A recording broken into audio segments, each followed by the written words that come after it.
What is going on, everybody? Welcome back to the channel. Aftersound here, bringing you Splinterlands content every single day. We also stream right here on this channel every Tuesday, Thursday, and Sunday morning, so come by and say hello. All right, shout out to Splinter Cards, T-Hawks, and the Splinter Cards team. I don't know if this tool has been around for a while, but I just noticed it, and it is a DEC supply tracker as well as kind of time log over here, so you can see over the past 3 days, 7 days, and 14 days where the DEC supply has gone on a net level, right? So it's not how much we are burning, but how much is being burned versus how much is being printed. And keep in mind, there are still several ways to print DEC. The biggest of which that I would say right now is the leaderboards, which is roughly 7 million per season, so roughly 14 to 15 million per month. But it's funny. I just tweeted out this morning. We went from 6.269 up 1 million overnight when I woke up this morning. So, people are still burning cards for DECs, what it seems like, at least maybe the rewards cards, maybe the Gladius cards. I'm not sure. I would love to be able to figure out where I can track that. But that is the reality that we live in. So I took the liberty of doing the math already, but feel free to check me on this. I took the equally weighted average of these three, right? So the 3 day, 1 week, and 2 week, and came up with a burn rate of roughly 900,000 DEC per day. Now that's roughly 6.3 million DEC per week. And looking at how much we need to burn, it's like insignificant. So for example, and I use this often. Let's go to Peak Monsters here and the rich list. I look at where the supply is for DEC and where it's sitting. So, a lot of these like TerraBlock, SMUSD, these are either bridges or they belong to the team. So I'm not as worried about that. And then when you go down here and you start looking at the top individual accounts, like Jarvie, someone that we know, maybe Lucky Cards. Again, I'm assuming that these are all probably individual accounts. It's like 10 million and below. So not insignificant, but in the grand scheme of things, I don't think we need to worry about it too much. What I do worry about, though, is this 2.2 billion that is currently sitting on Hive Engine. So everything else is sitting, in either individual accounts or on these bridges or with the team. But you got 2.2 billion DEC sitting here on Hive Engine out of the 6.2 billion. So it's more than a third of what currently exists on Hive Engine. Now, keep in mind, there is also a ton of DEC on Binance Smart Chain and on Ethereum. But I'll be honest with you, while I'm worried about it, I'm not as worried because if that does start to make its way in mass, I do believe that the bridges will need to buy DEC off the market in order to keep liquidity on the bridge. Now, I could be wrong on that, and I would love to get some clarity. But for example, if TerraBlock is sitting on 1 billion DEC. Let's say 500 million DEC was coming in from Binance or Binance Smart Chain or the BNB chain.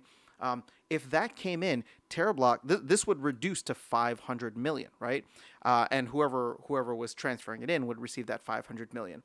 But in order to make sure that TerraBlock has enough liquidity, they would have to go out onto the market, buy more DEC. So again, if that is not the case, maybe they get gifted it from the team. Either way, we shouldn't be printing more DEC in order to fulfill this bridge or to supply the bridge. So I'm not too worried about that.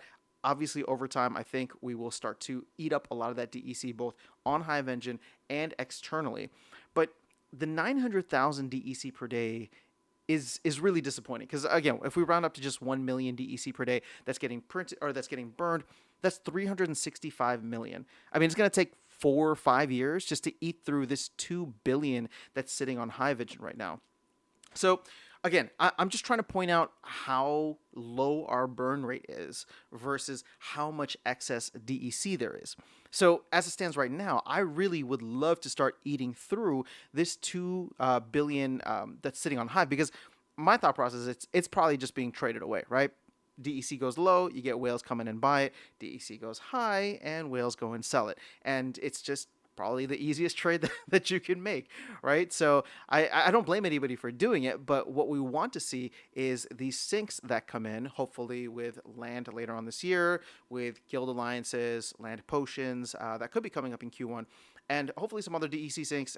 Tower defense might provide some that could eat into this, but it is such a large amount. And I know that gameplay and just engagement overall with Splinterlands has been very low over the last couple of weeks. So looking at this 7 to 14 day period that we're looking at is probably not the best gauge. But we're at the end of December now, and I am probably going to revisit this maybe mid January, maybe end of January, maybe both, just to see what the rolling 2 weeks will look like and if we're starting to see an increase in the overall burn rate. And again, it's not a perfect metric because it's not how much is burned, it's how much is, what the net supply is. So if, I check, for example, after the end of season, it's obviously going to go up quite a bit.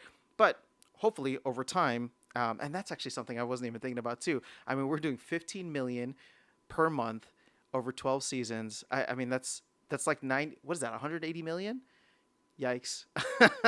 That's 180 million DEC that's getting printed for leaderboards. We're burning roughly 365 million. So overall, our net should be across an entire year only 180 million. So even less than that. But just wanted to share that tool with you on Splinter Cards and show you where the DEC issue is, and how we can continue to track that over time. So I'll probably follow up with this video every couple of weeks, maybe every month or so, and see where things are at. And hopefully, once we start to get some good news, it's not even news. Once we start to get the actual implementation of some of these syncs, I think that we can move in the right direction. And my hope is that the team is not going to wait this out. I really don't think that the community will have the patience for it. I mean, I'll tell you right now, I think a lot is suffering because we're not back at the flywheel. So hopefully we get some actual burns. Hopefully there's other solutions. The Rift Watchers for DEC and nodes for DEC might get proposed again. I'm not gonna even dive into that in this video. I'm just saying that there might be some other things that pop up to help us get this excess supply, this 2 billion, off of Hive Engine and either burned or into the DAO. But that is all I have for you guys in this video. I would love to hear your thoughts in the comments section below. Did this surprise you? Are you expecting burn rate to go up, burn rate to go down? Are we bleeding players? And, I don't know what January brings, but just trying to bring this to you guys and get your feedback on it, and then we'll move from there. So that's all I have. Have an amazing rest of your day. Catch you all in the next one, and see you around the game. Take care.